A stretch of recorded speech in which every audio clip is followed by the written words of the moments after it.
In front of me is Xiaomi Redmi Note 11 Pro Plus, and today I would like to show you how you can add face data on this device. First of all, go into settings. Now you need to scroll down and choose passwords and security. Then click on face unlock and enter your current screen lock.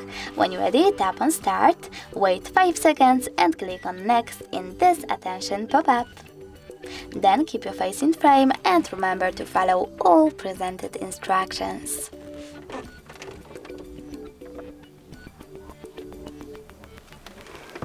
Following that, you can name your face data however you wish to and click on done. Now adjust all of those face unlock settings however you wish to by tapping on switchers next to all of those features, and when you're ready, click on home button. Now when I turn off my screen and then turn it back on,